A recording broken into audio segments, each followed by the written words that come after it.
Assalamu alaikum wa rahmatullahi wa barakatuhu. Barkanmu da saduwa da ku a cikin shirin mazanjiya, shirin da sashen labaru da al'amuran yau da kullum na wannan gidan rediyon ke gabatar muku domin bibiyar tarihin rayuwar wasu muhimman mutane da suka taka rawa a sassa daban-daban domin ganin ci gaban ƙasar nan. Sunana Muhammad Babangida, kuma ni ne zan jagoranci shirin.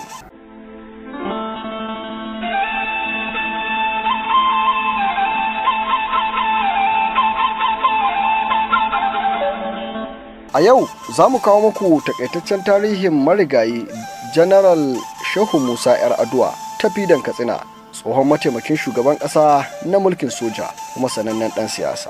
A iya tsawon rayuwarsa ya kasance gagarabadan namiji, a yayin da bayan mutuwarsa ya bar abubuwan alkhairin da jama'a ke maraba da su. Tafidan Katsina, tsohon mataimakin shugaban ƙasa na mulkin soja, ɗan siyasa, ɗan gatan sojoji. An haifi Shehu Musa Yar'adua a ranar 5 ga watan Maris a shekara ta 1943 a cikin birnin Katsina. Da ne ga matawallan Katsina wanda tsohon ɗan majalisar tarayya ne kuma ministan harkokin Lagos, wato Malam Musa Yar'adua. Shehu ya yi karatunsa a makarantar Katsina Provincial Secondary School, inda daga nan ne ya tafi makarantar sojoji da ke Kaduna.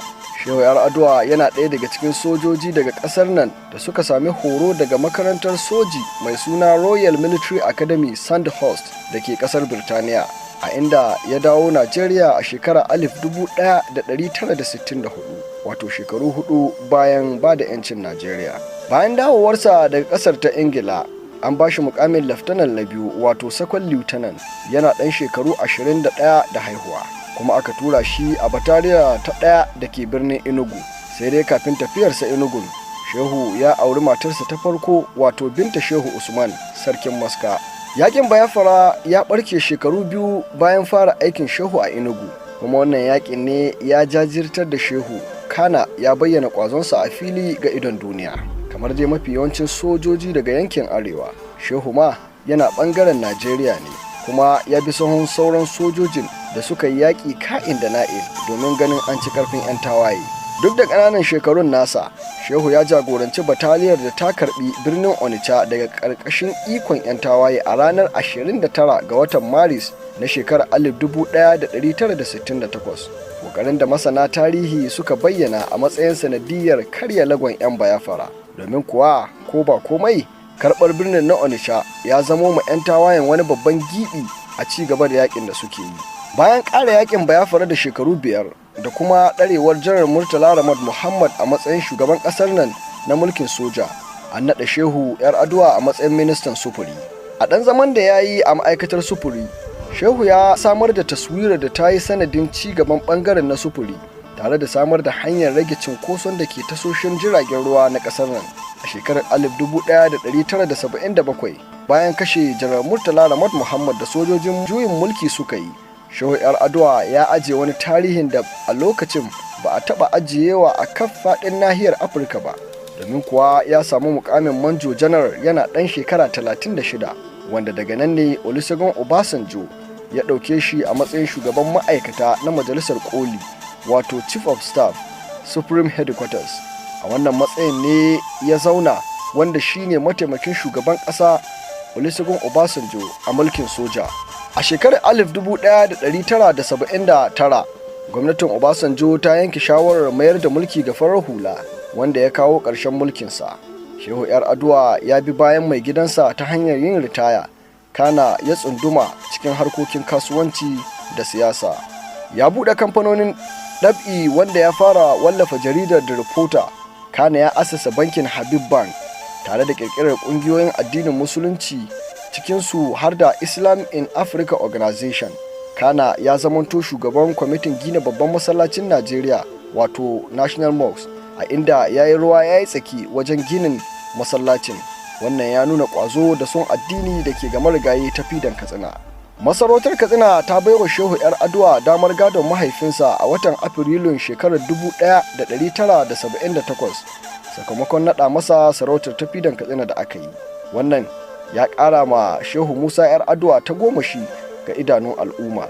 Gwagwarmayar siyasa a ɓangaren tarihin Tafidan Katsina ta samo asali ne ta dalilin sake karɓe mulki da sojoji suka yi tare da nuna ba za su mayar da shi ga farar hula ba.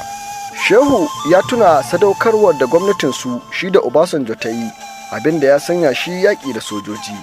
Ya ɗaura ɗamarar jagorancin jam'iyyun siyasa da niyyar kawo ƙarshen mulkin soja. Kuma a iya cewa yana ɗaya daga cikin waɗanda suka fara assasa jam'iyya a ƙasar nan ba tare da yin la'akari da bambancin addini ko ƙabilanci ba.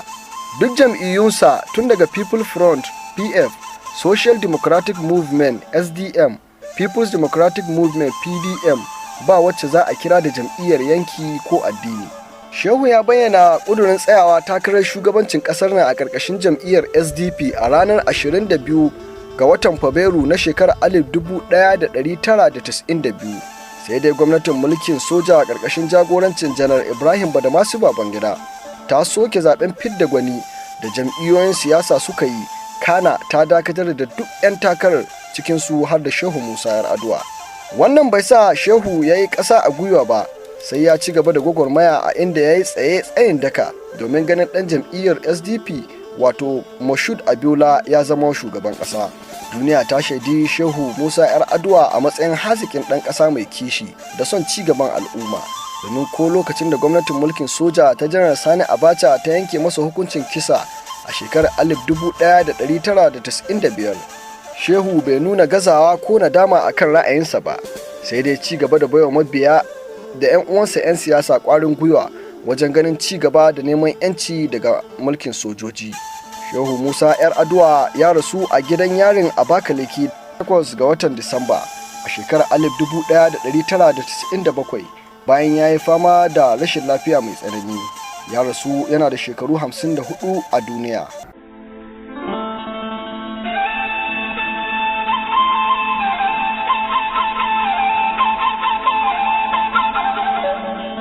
To jama'a, a nan muka kawo ƙarshen shirin na wannan mako, a inda muka kawo muku takaitaccen tarihin rayuwar General Shehu Musa Yar'adua.